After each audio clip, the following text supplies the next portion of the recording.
There he is. Having a chair. Might have to get a chair. The other person. Let me know when we're live. Good evening, everybody, and welcome to our December 8th Town of Port Royal public hearing. I would like to go ahead and call this meeting to order. The purpose of this meeting is ordinance 2021-37, an ordinance adopting and updating the Town of Port Royal Comprehensive Plan as required under South Carolina law, Section 6-29510E. Is there any public comment? Any public comment have come in? Yes, sir. We'll give it 30 seconds. We'll cut that in half to 15 seconds. Thank you. We'll cut that in half again and say the public hearing is closed and adjourned. Thank you. Welcome, everybody, and welcome to our regular December 8th Town of Port Royal Council meeting. Our first item of business tonight is our Pledge of Allegiance. Everybody please stand and face the flag. Councilman Hayward. I pledge allegiance To the flag of the United States of America and to the republic for which it stands, one nation, under God, indivisible, with liberty and justice for all. The invocation, Councilman Owens. Father, we thank you for this day, this opportunity as we assemble ourselves before your presence. We thank you for the business that will be conducted on tonight. We thank you for those that are present and then those that have joined us by social media. I say a special prayer on this evening for my wife and my wife's family as they endure the challenges of being called in for the passing of her mother. So we thank you for them. We surround them with faith and love. And we thank you for all of our Port Royal constituents and family as we conduct this business that's in the best interest of the town. In Jesus' name we pray, amen. Our next item of business is the council members Mary Beth Haywood and Donald Owens. Please take front and center stage. Invite your families up if they're here. Chandler Landon Connor. Sutton. The whole place. We're gonna have a newborn up here as well.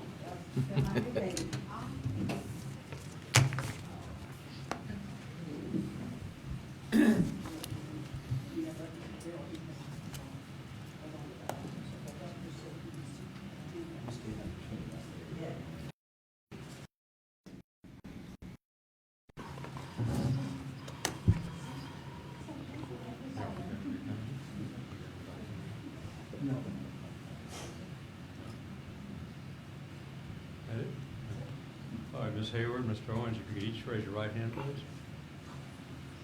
There you go. And if you'd repeat after me. As council member of the municipality of Port Royal, As council member of the municipality of Port Royal, I will equally, fairly, and impartially, and impartially, to the best of my ability and skill, to the best of my ability and skill, exercise the trust reposed in me, exercise the trust imposed in me, and I will use my best endeavors and I will use my best endeavors to preserve the peace to preserve the peace and carry into effect, and carry into effect, according to law, according to law, the purposes for which I have been elected. the purposes for which I have been elected. I do solemnly swear I do solemnly swear that I am duly qualified, that I am duly qualified, according to the Constitution of this state, according to the Constitution of this state, to exercise the duties of the office to exercise the duties of the office to which I have been elected, to which I have been elected, and that I will, and that I will, to the best of my ability, to the best of my ability, discharge the duties thereof, discharge the duties thereof, and preserve, protect, and defend and preserve, protect, and defend the Constitution of this state the Constitution of this state and of the United and of States. the United States. So help me God. So help me God. Congratulations. Thank you.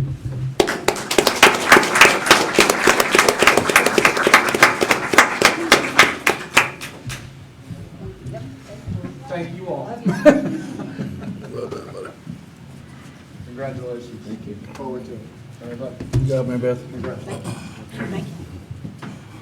Mr. Mayor, I'm going to excuse myself. Thank Thank y'all. you, Judge. Have a good evening. Have a good holiday if I don't see you again before then. Thank you, Judge.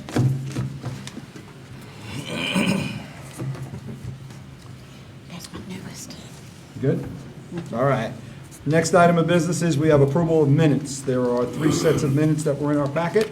We had the public hearing from November 3rd.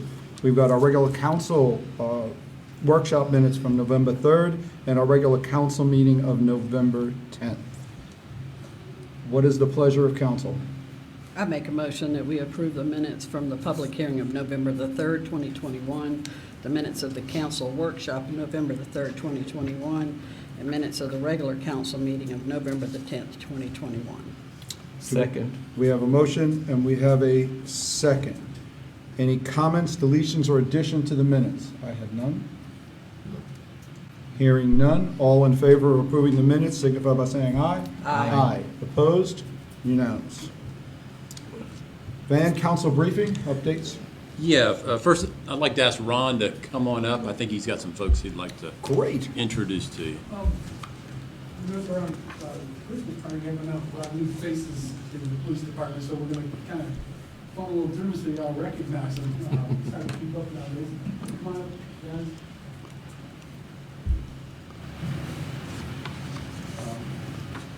I'm Corporal Kyle with the Fort Worth Police Department. I've been here for almost 3 years. This is actually the newest addition to my team, this Officer Coleman. He's been with us for about a month, the department about a year. He came from the Detention Center, and prior to that, he was an Army veteran. And I'd like to give him an opportunity to tell us about himself.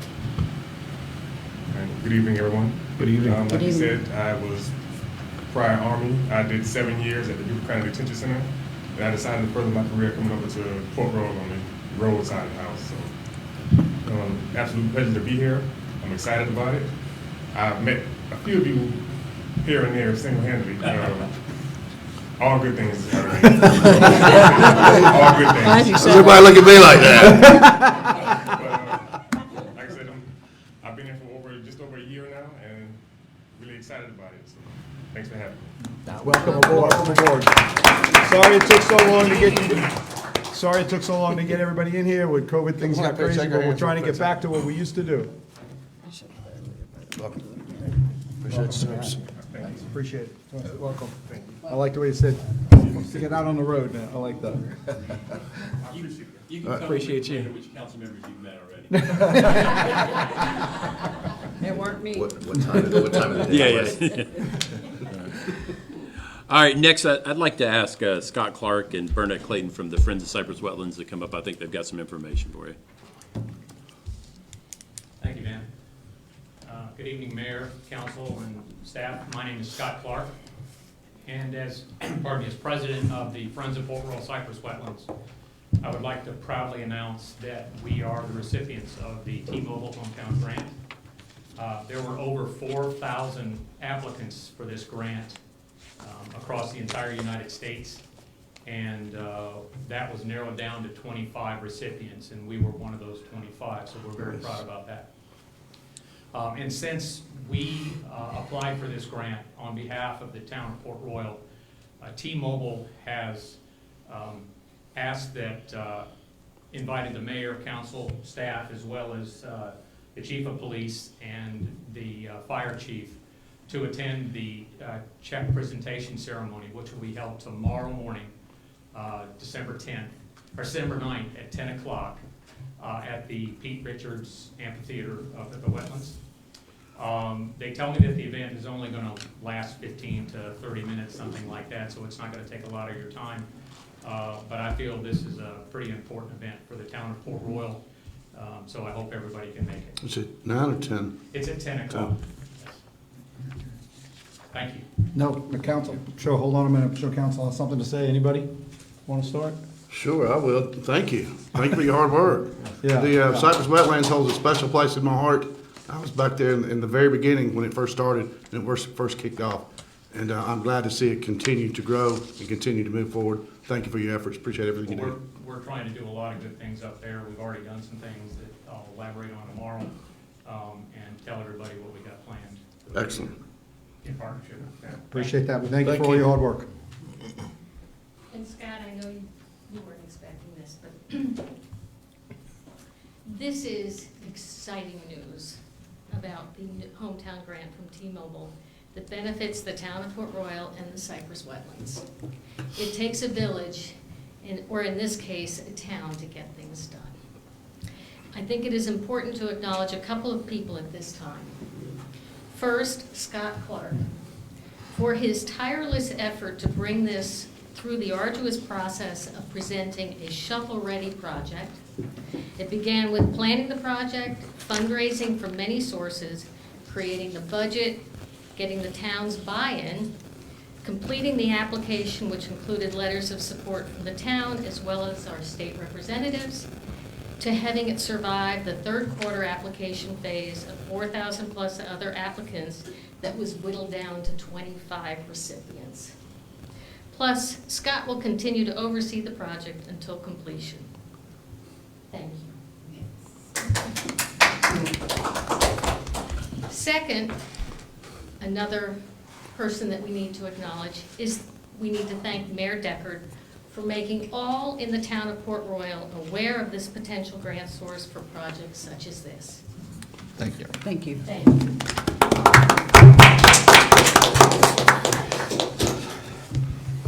All right.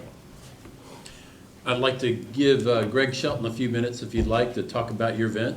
Sure. Only if my phone doesn't go off. You're lucky they left the room. You're okay. Good. Police chief is still here. Just a few words about the event that we're doing this weekend. Music from the Manger. We're down to the final couple of days. And Friday night, we're going to kick it off, and Mayor DeVito is going to welcome everybody to the festival. We have a reception for our sponsors prior to that from 5 to 6:30.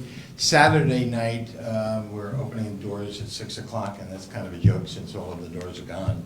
But the building's open at 6 o'clock, and we have a concert that'll start with Liz Jane, who just released her Christmas CD on November the 3rd.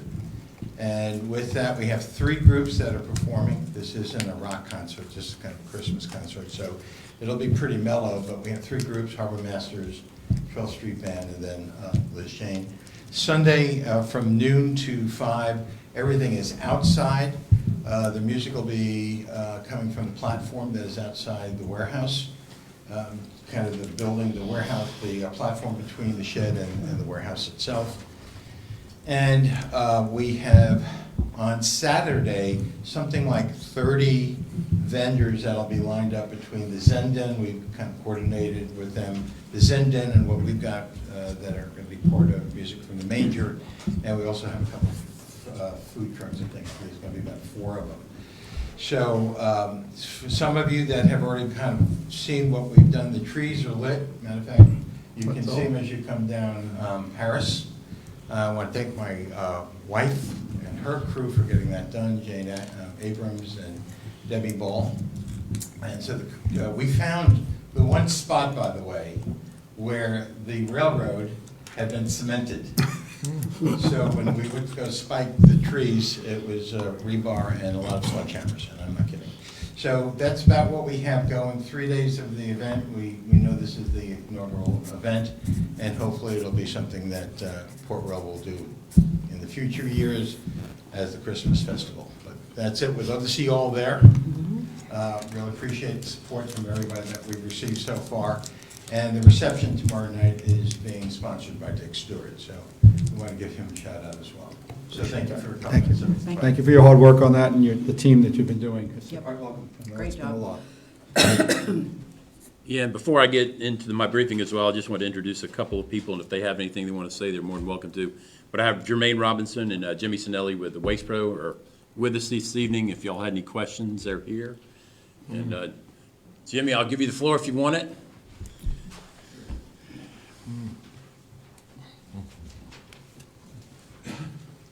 Good evening, everyone. My name is Jimmy Sinelli, actually James, but usually my mother calls me James when I'm in trouble, so I like Jimmy. I'm the regional manager, operation manager for Waste Pro for the Northeast Florida and South Carolina divisions. I've just been up here the last couple of weeks, took over in the interim for the new manager. We're getting ready to replace him, so I'll be working through the division probably in the next couple of months to make sure everything stays status quo for you. I did bring Jermaine Robinson. He's our head supervisor for our residential program. he's my right hand when it comes to picking up garbage from door to door. So we're here tonight to answer any questions, or if there's anything we can do, please let us know. Council. Well, I don't have any questions, Sure. but I do speak on behalf of a lot of my constituents. And a month doesn't pass where we don't get called. We do not get calls in regards to the irregularities in service. And that has been ongoing.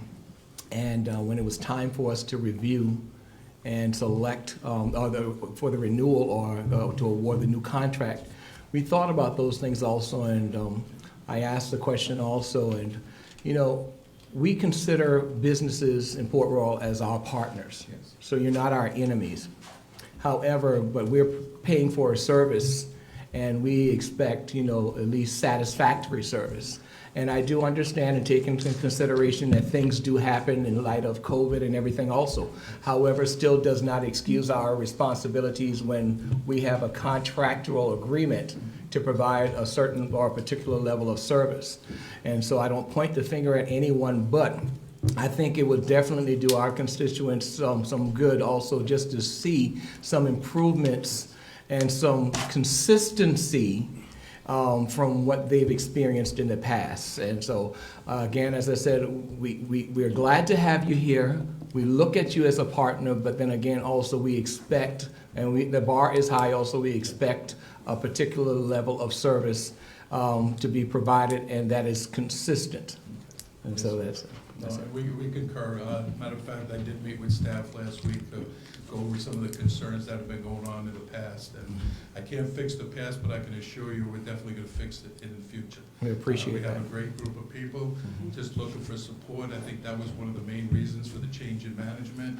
And I have a little history. In 2010, 2011, I was actually the regional vice president of this area when we originally started the recycling program in your town. So I have a little history in the area, so I'm kind of just getting my feet together, and but I can assure you that you'll definitely see an improvement in the service. We appreciate That, Jimmy. And I'll call you Jimmy because I have a brother who's James, and we call him Jimmy too. So I'll call you Jimmy. And sounds like there's going to be a new manager, and Yes. we'd love the opportunity, once you do hire him, bring him on in, come back and introduce him to us. Just so Council you would know, love too, to. I have 40 years of experience in the solid waste business, been with Waste Pro for over 20 years.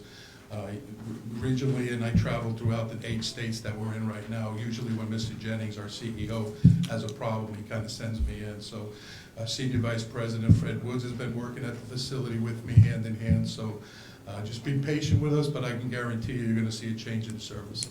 We appreciate that. We Thanks appreciate for coming it. in tonight. Thank you for coming. Thank you. All right, let's dive in. We're going to go over some projects. Royal Palms Gravity Sewer, 100% plans completed. We have submitted to Buford Jasper. We've submitted the notice of intent to OCRM.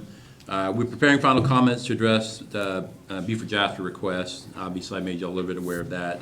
And we've also forwarded the information on ownership of the roads to DOT per their request. One other issue we're attempting to address is the easement from the preserve apartments, and we'll hopefully pull that together. Still looking at completion of date of near June of 2022. Obviously, we will probably have to pursue some sort of extension due to material delays and labor shortages, so just keep that in mind. Same kind of thing going on with Paris Avenue streetscape as well. We've updated the FEMA and wetland letters. They were submitted to LCOG on September 24th. We still don't have environmental clearance on that one just yet. We have received the kind of digitized photometric study of Paris Avenue from Dominion. So we're going to integrate that into the lighting plan as we move it forward. Looking at a December 22 completion date for that one. That was the second CDBG. That's why it's a little bit behind the other. Dawson Place, we had some concerns about drainage in that area. I asked Michael to go out and take a look at it.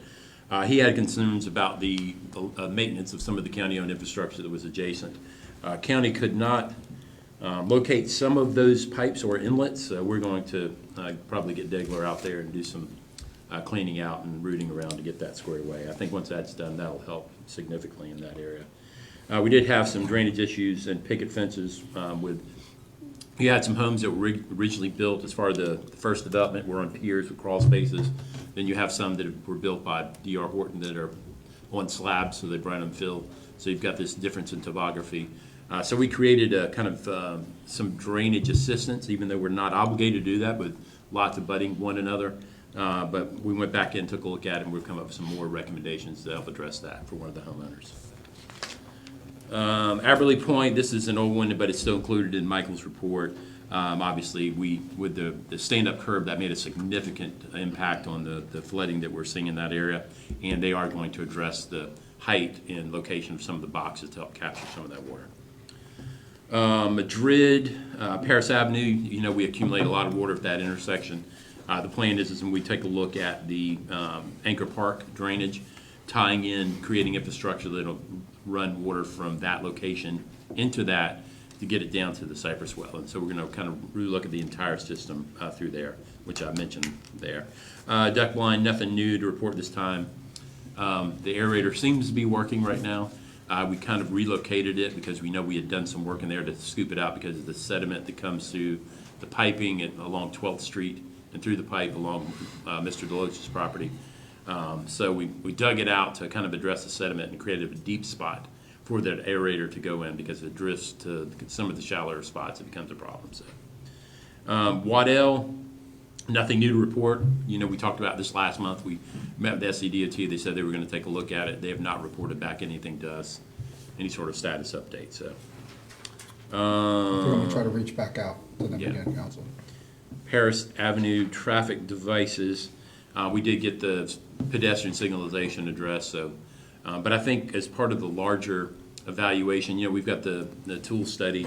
We're looking at the kind of the Reba Road corridor from an economic development standpoint. So these are all things that will kind of be rolled up. And you probably heard it was presented at the county, I can't remember which, it may have been Public Infrastructure Committee. They are talking about the capital project penny again.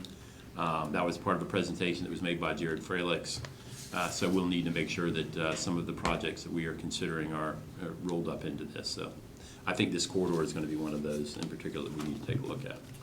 Yeah. The only other thing I think I've heard from a number of people that the flashing speed limit sign at the base of the Paris Island Bridge is very well liked and appreciated, Right. and feels like it's doing a lot. So everything we can do to keep that thing, I know it's a battery issue, it's up for a while, it's down charging and it's up for a while, but I think everything we can do to keep that going or maybe expand on that program would be beneficial. Absolutely.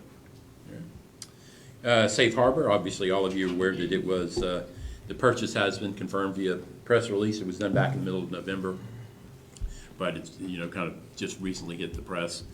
So we're excited about that. They're obviously looking at the aesthetic improvements of the dry stack as one of the initial things that they wanted to address. They knew that was a priority of council. So we have made comment on the improvements that they've made via our architect, articulated them back to them, and we'll get some sort of refined drawing and let you guys take a look at it. Great. All right. Reba Road corridor study. We just had a quick conference call with 303 and Arnett Muldrow to kind of discuss the scope and what the timeline of moving forward, and basically to put together a list of information, studies, maps that they would need to kind of start the framework of discussion, and also get an idea of some of the things that we had done prior, such as the tool study, so they would get an understanding of what we were thinking about. Obviously, the update of the comprehensive plan is something they'll look at also, so we're pretty excited. Keep you posted on what the timeline is and when we can anticipate those meetings starting.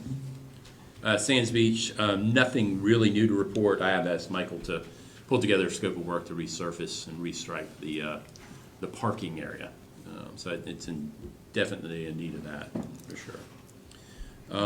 Spanish Moss Trail, we also, during that DOT meeting, discussed the crossing. They obviously brought up some issues, concerns that they had. I don't think none of them were insurmountable. So I think that's continuing to move forward. So keep you posted. Shrimp facility, shrimp docks. Brooke and I met with the maritime lawyer to discuss the docks that were there and the census data related to all of those boats. He's accumulating, pulling together all that information. Just for you that kind of maybe don't understand the process, you just can't untie a shrimp boat or any boat really from a dock if they don't pay rent or if they owe you anything. The way the process works is we have to go basically through court and arrest these boats if they are found in default. And once these boats are arrested, we have to work with the U.S. Marshal Service that we can then seize or purchase these boats. So it's not as simple as saying, you know, you didn't pay your rent, you have to leave now. It's a little bit more complicated, more convoluted. It's going to take a lot of time. So just to make you aware of that. And we've hired one of the best maritime law firms in the state of South Carolina that's been doing this for decades. So they're very aware of how this process works. All right. Any thoughts on a timeline? Has he given you any indication on what a timeline Well, would be? you have boats in different statuses. You know, Okay. you have some that have paid up, some that haven't. Some that the owners are in different countries. So it's going to take a while. Okay. And you have to take into consideration, there's a little bit of backlog in the court system right now. A little bit. Sidewalks, Brooke and Noah have been pulling together all of the previously approved sidewalk ordinances that that you guys have passed, as well as some of the other projects we were contemplating, such as Port Royal Elementary, putting together a master list plus an oversight map. Then we'll scope that out and put that out for bid to see what we can do in terms of getting sidewalks constructed all at one time. There are a couple of the sidewalks where we have to make some repairs in the village area, and they'll be included in that scope of work. So it's going to be a significant list from what I understand. Yeah. Traffic and road projects. Jeff and his guys did some stop sign work on West Paris and Madrid. We'll be unveiling those soon. I think he was waiting for one other sign I think he needed before he could take the covers off those. There'll be a three-way stop there. Then we'll move on to some of the other areas where we're going to do some additional speed bumps, and also looking at some additional stop signs along London Avenue and one at the end of London where it ties into Sands Beach Road. So those will keep moving forward. I believe I think we've received the 15-mile-per-hour signs, which will change out for the school zone. So we're looking to do that as well. And if any of you see a man standing out in the median, looks like he's holding binoculars, he's checking your speed, so slow down. So just to let you know. Right out in front of Port Royal Elementary. Vandalism, obviously everybody's aware of the amount of graffiti and the recent little burn that we had at the observation tower. We're going to do some signage. We're making some changes to cameras in that area. We did identify the culprits. And just so you know, the cost of the power washing of that observation tower, because it's a biodegradable graffiti-specific material, is about $7,000. Wow. So that's the cost to get rid of the graffiti. Now, the culprits were not responsible for all the graffiti on there. However, it was the kind of the more egregious graffiti that we've seen recently. So we'll be dealing with them. Like I said, some additional signage. We do have a camera that's going to be relocated that is not accessible by anybody unless they want to scoot up a pole, and hopefully we'll catch them by then.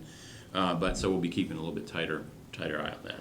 If we, while we're talking about that, we considered maybe putting some sort of gate or something at the base of that, just to, at certain times, just lock it out like we do the sands. Not only do we have graffiti, but we have other vandalism going on down there. I don't know, I'm just throwing it out there. Well, it would probably be easier, we'd hate to have to do that for the entire boardwalk. But the reality is we've got the same issues in the boardwalk also. We've had some particularly nasty things done in the last few weeks at the boardwalk as well. So I don't know if you want to look at gating either end of it or just the observation. I don't know. Maybe we bring the police in and ask them what the best thing.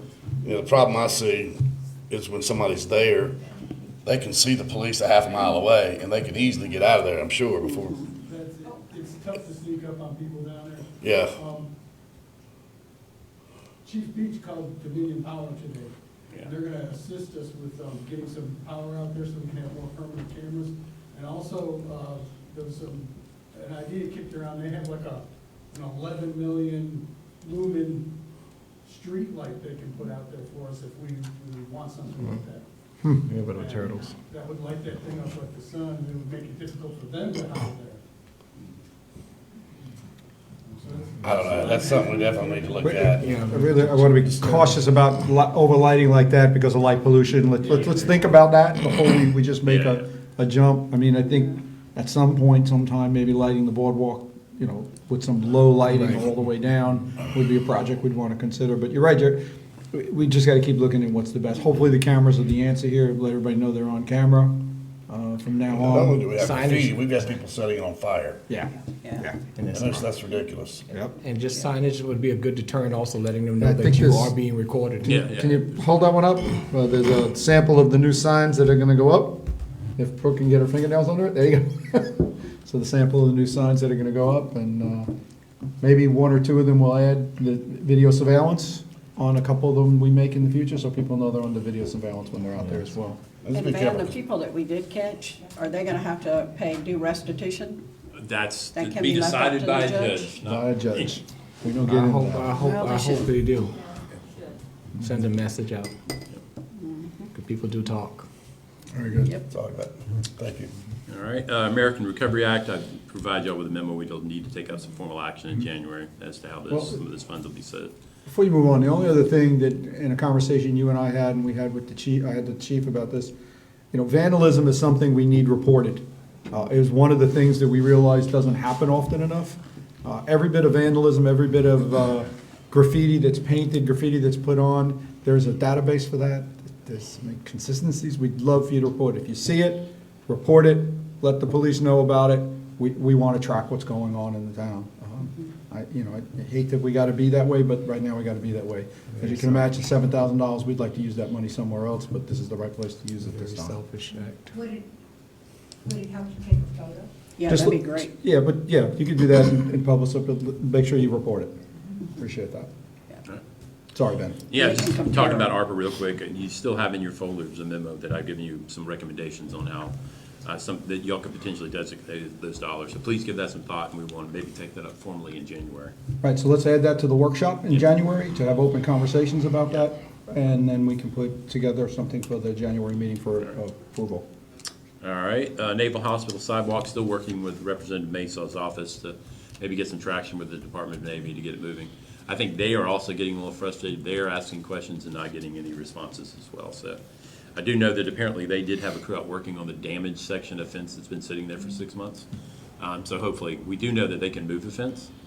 So we don't think this should be too difficult. But we thought that in 2016 as well.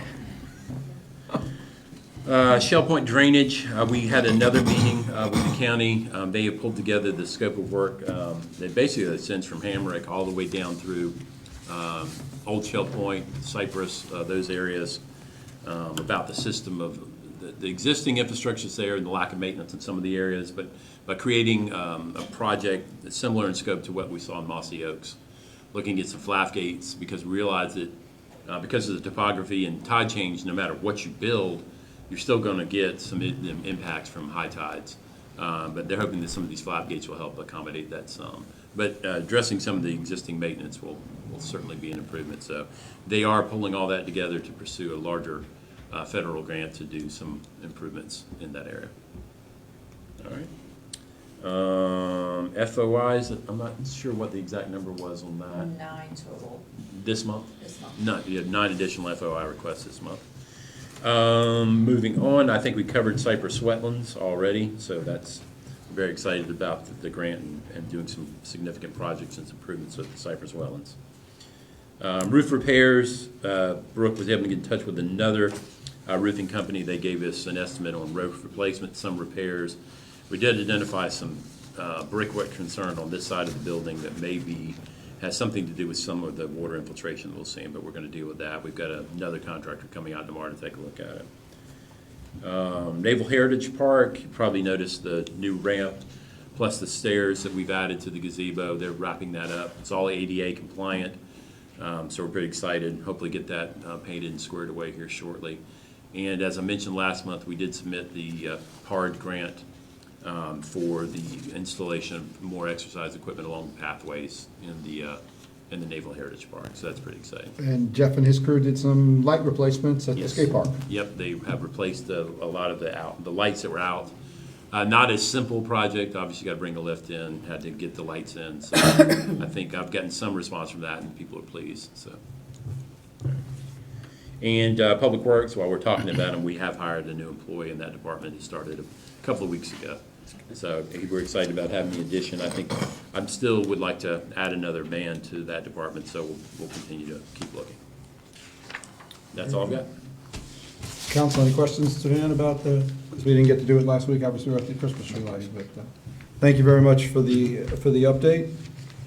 Next item of business is we've got our second reading of ordinance 2021-37, an ordinance adopting and updating the Town of Port Royal Comprehensive Plan as required by South Carolina under Code of Law, Section 6-29-510E. Noah, real quick briefing. We've heard this a number of times. Yeah. But one more.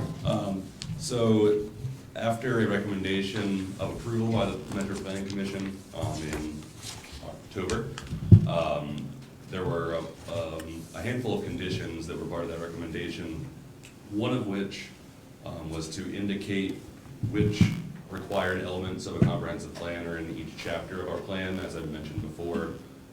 Rather than having a chapter for each element, we're looking at thematic chapters with interwoven elements for that plan. We did not have any indication at the beginning of each chapter which elements were involved in that chapter. Now you'll see an icon for each element, and it'll be highlighted if it's part of that chapter. There's a key for that at the beginning of the document. The next condition, the future land use map for the town does not include the extent all the way out across the Broad River Bridge and incorporate Lemon Island. There is a call-out section a few pages prior to that details Lemon Island and that area of our jurisdiction, including existing land uses, preservation efforts, and future preservation efforts. That said, after I spoke with the consultant, we decided that we didn't think it was necessary to add an additional map. So we just started shoring up the language in that section for Lemon Island to make sure that it incorporates the things that are necessary. The final condition was a catch-all grammar editing session by yours truly.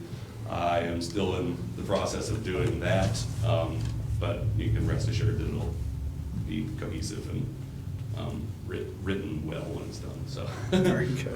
if you need to put that to the test, I'll pass it out once we're finished with it. But those are the three conditions. I haven't heard.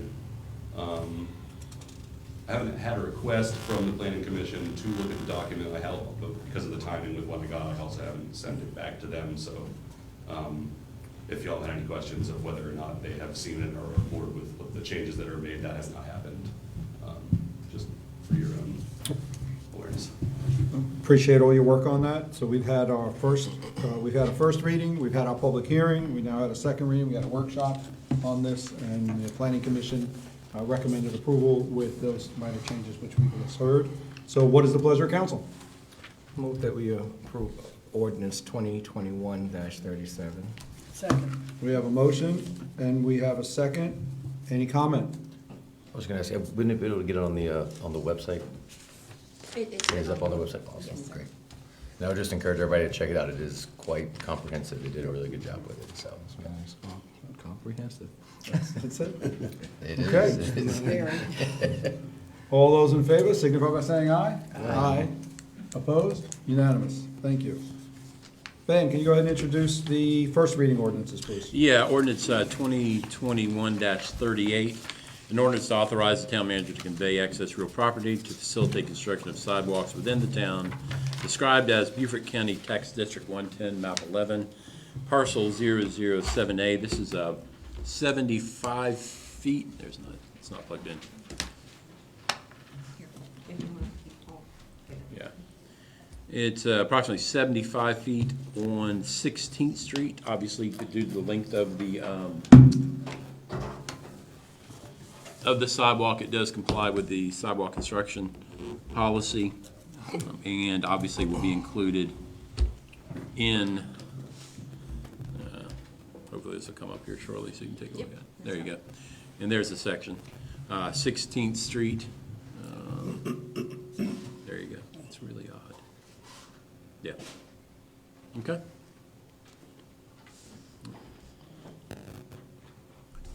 That's London Muse, correct?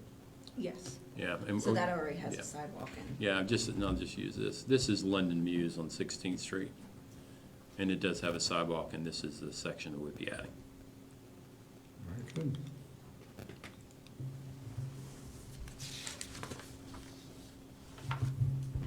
Is there an applicant present for this or no? No. Okay. What's the pleasure of council?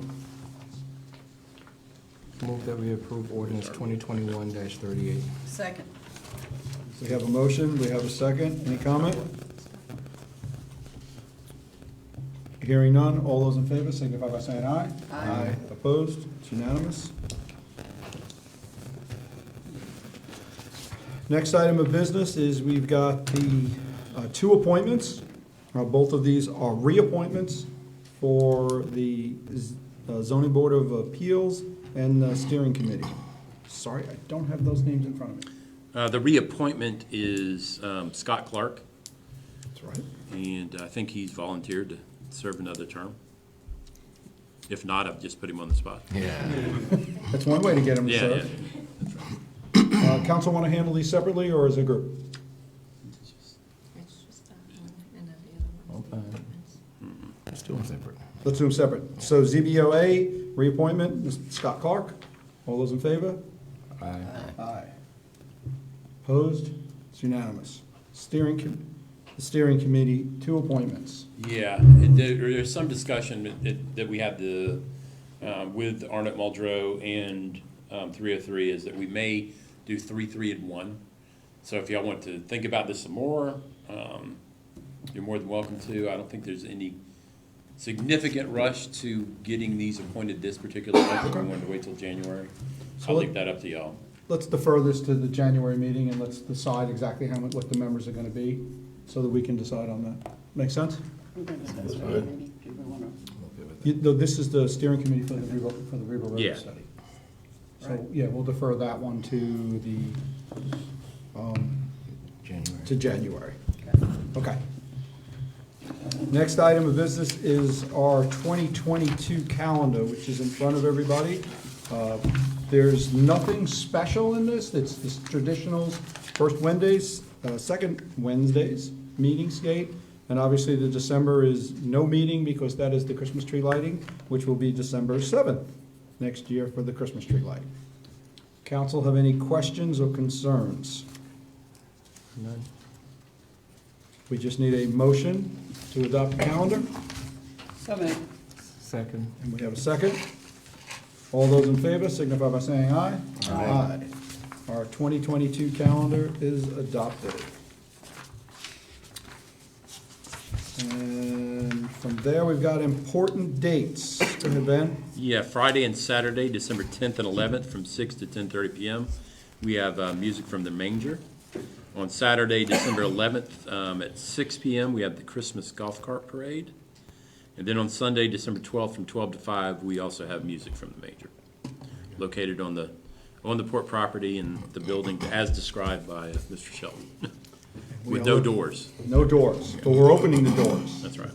No doors, but we're opening the doors.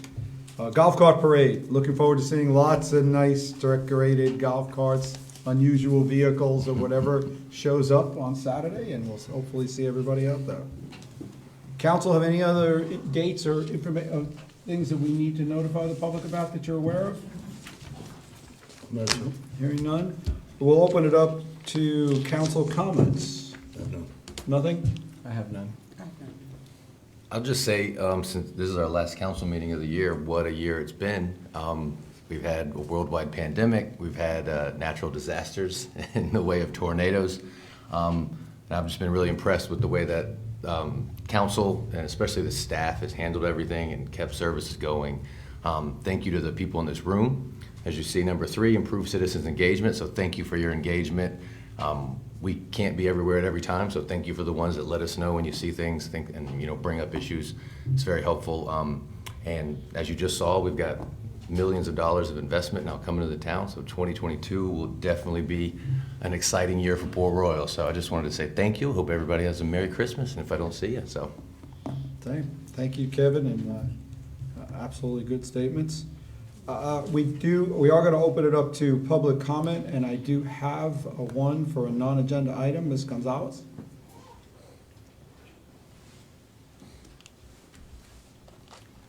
Welcome. Hi, good evening. Thank you for allowing me to speak. Brooke, I have some papers if you wouldn't mind passing them out.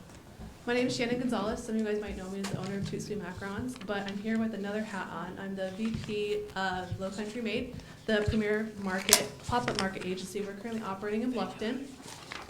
I'm here today to ask you all for permission to host a reoccurring vendors market at the Live Oak Park. Low Country Made debuted our first market in April of 2020 to help local artisans connect with local communities during the pandemic. Our founder, Katie Silva, was the engineer of creating this unique outdoor shopping experience with locations throughout the greater Bluffton area. Low Country Made partners with businesses and government agencies who have the means of hosting events with 15 to 40 vendors each market on a reoccurring basis. And we found that these events have greatly benefited our host locations and our vendors to get through these difficult times imposed by COVID-19. With our success in the greater Bluffton area, we've been able to we're looking to expand our markets north of the Broad. We currently have a strong following of customers commuting from our current area here in Port Royal and Beaufort areas to come to our markets, along with several vendors, and know that our markets have a very similar effect here if we do have the opportunity to host them. And speaking for myself, when I established Toot Sweet, most of my customers were in the Beaufort area and would continually show up to my markets in Bluffton to try out what I had on my menu. And I know I wouldn't be here to open my recent storefront in Port Royal if it wasn't for them. And through the consistency of knowing that Low Country may have markets for me to contribute to those customers. So what makes Low Country Made stand out, and why should we have our reoccurring markets here? We vet our vendors in the following ways. We make sure at minimum that they're authorized to sell in the state of South Carolina. What that means is they have a retail license, so they're creating their sales tax with the Department of Revenue. We make sure that they're appropriate licensed or permitted with market jurisdiction. So no matter what area, if there's this one-time fee or if we can get an exception done, which we've had before with another jurisdiction, we will make sure we can get that done. We also require that our individual businesses carry insurance on top of Low Country Made as well. So we carry our own, and every single vendor has their own separate.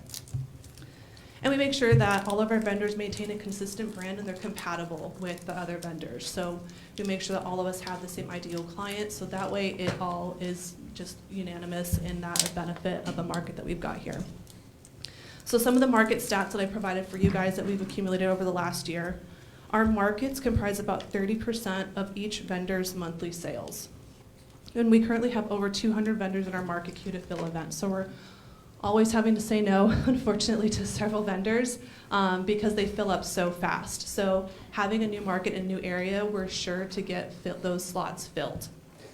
And then on market days, wherever we have our pop-up markets, those hosts average an additional 40% sales increase that day compared to a day that we're not there. So we are proposing the following. Live Oaks Park as our location, the fourth Saturday of every single month with the market times being from 12 to 4, with market dates starting from March through December. And then Katie and I are also willing to work with council to create a smooth process to get this done together, to provide you with all of our experience and details that we've dealt with other jurisdictions, to create special permits or additional licensing requirements that our vendors can get. And our hope is also to be the forerunner of helping local agencies in creating or amending laws to increase financial impacts so our other small businesses can keep our low country dollars in the low country. Thank you. Thank you. A couple of questions, just so that we have some more information, and I would suggest that you meet with staff, because that's obviously the first place that we're going to need to go. Yes, it was actually on behalf of the staff. I've had a conversation with them. They recommended Good. me come and speak to you. Well, let's get a little bit of the market. What are the type of vendors that you're talking about in these pop-up markets? So we have a whole bunch of different types of retail. So food, we have a couple of woodworkers, local artisans, glass blowers, pretty much anything that you can think of. We try to cap it to 2 vendors per item. So like 2 woodworking companies, candle making companies, soap companies, home decor items, depending on what their aesthetics are. Everybody has their own little niche. So like with home decor, everybody has like a sea theme for it, or they want a barnyard theme. Completely different aesthetics. We'll invite all of those types of vendors in. We do partner with some service-based industries. They're usually our sponsors for the markets, so we provide them our advertising channels, and we have a vast majority market in Bluffton right now on how we advertise. We'll be looking to partner with Beaufort, Port Royal agencies to do the advertising for them as sponsorships too. Very good. Will the participants be charged to participate? We do have a vendor fee. The vendor fees cover additional, like if you have lighting that we have to deal with, and then just the marketing expenses for it. So normally what happens with vendors who don't have a license, so in Bluffton right now, they have a $10 special events permit fee. So if they don't want to pay for the full license for that year, they'll pay a $10 fee towards the town on top of whatever our vendor fee is. And those really vary based off of the location, if the host location is charging us, or if we're doing a donation for a nonprofit. But generally, like our nonprofits will just kind of pop up a tent at our location pro bono too. I know you said here also that your vendors are vetted based on these 5 criteria listed here also, but how will they be selected? Is it going to be on first come, first served basis? It is a first come, first served basis. Those that meets those criteria. Right, so how it's been happening is people have been expressing interest. I would like to attend a pop-up market. And so we have an application that they have to fill out to complete, has to have all those basic requirements. If they don't have a license for where we're currently at, again, other jurisdictions have an option to do the permit, but we still have to submit that to that jurisdiction, whether or not they're licensed or they're permitted. And then if they don't have it, another part of what I do as a mentor, mostly towards military spouses, I'm a military spouse myself, is I can teach them how to navigate the channels to get properly licensed in the state of South Carolina. So it's kind of another side service that we can offer through Low Country Made as well. And my last question, of course, you will have a cap on the number of participants? Yes, we will. I said that also because there are people, of course, when they see something that's successful, then all of a sudden everybody wants to come, and then they have issues later that, they won't let me in. Exactly. So after I spoke with staff about the location we're proposing, if it becomes approved, we actually will go out and we can measure the spaces. One of the sheets I have to pass around is a little bit of a layout, thank you, of how our markets have been done before. Martin Family Park down in Bluffton is the biggest event that we've had, so you can see the layout from it. Where the restrooms are, that's usually where the food vendors go, the food trucks and other types of food vendors. And then it's just spread around, so it allows for a common walkway. Brooke, would you mind scooting it down for a little bit? These other 2 are smaller locations, Lot 9 Brewery, and then the Bluffton Estates on the left, where you can see we have the amount of vendors. So I think it's most for that one is 15. I want to say we're at 25 for Bluffton Martin Family Park.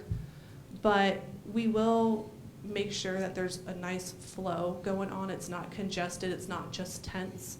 Part of the Low Country Made brand too is, again, how it looks. We ideally require our vendors to have a white tent, just because some locations that specifically request us to have a market there want to have that clean white cut feel. But for bigger park events, as long as it's clean and not torn, that's where it goes with the branding and the aesthetics. We really hold our vendors accountable for that as well. But we'll create that layout. We send all this stuff to our graphic designer to put it out, so our vendors know at the day of exactly where they're going to go. We usually have parking set up for our vendors, so there's no parking guesswork. And then we also provide the proper setup time and then tear down time as well. So even though our markets are from 12 to 4, a couple of hours for setup. We have one vendor in particular, it takes her about 2 hours to set up because she's got very fragile, delicate items. She actually sells right across the street, Miss Kathy Oda from Coda Glass. So make sure that vendors have ample time to tear down and set up too. Very good. Very good. Thank you so much, and we will talk with staff. Well, then could staff look at, that park has a ton of events already. Oyster roast and activities, et cetera. Is there any way we can look at what's on the books and what's been on the books for the past 12 months and see how they impact each other? That's the front section of it. Right, yes. There's different areas that we can utilize, as Van said, but we also, I went back through a little bit already, and that's where we kind of advised of the last weekend Saturday of the month. And we can always work around. We'll take a year of a calendar time frame, so that way we can, Our get it biggest concern planned with out. the date, Okay, when that's Brooke and I were talking before, is just consistency. Again, from a branding aspect, we're the fourth Saturday of every month, our customers know where to find us. And right now, where we're at, it's kind of saturated. So not many people know that they're showing up to a weekend that's not a Low Country Made event, because we're not able to have that consistency. But what Brooke and I have talked about before is that if there is any conflicting stuff, we're more than happy to work around it. Ideally, we would like to have a weekend that's open throughout the rest of the month, throughout the rest of the entire year. But if something pops up, as long as enough notice, we don't really see much of an issue with that there. Fair enough. And the other thing that I think I heard here, this is clearly not in any way in competition to our current Correct. farmer's market that happens on Saturdays. This is a We're different not product. a farmer's market. This is a completely different product and stuff. Yeah, in fact, if anything, it would be comparable to that farmer's market because we're not produce-based. It's all retail sales. And if there is any pushback with regular shops out here, we always open up the invitation if they want to have some sort of setup during a market event. Again, as long as we've got notice that we can put it on our advertisement, we're open to that too. We want to promote local businesses, even if it's them just walking around with pamphlets. We're not going to say no to somebody. That's not what the Low Country Made brand is about. Thank you. All right, thank you. Thank you. I'll open it up now to anybody here tonight that has any public comment. Seeing none, is there a motion to adjourn for the last time in 2021? In the books. We have a motion? Somebody? Motion. Meeting's adjourned. Thank you, everybody.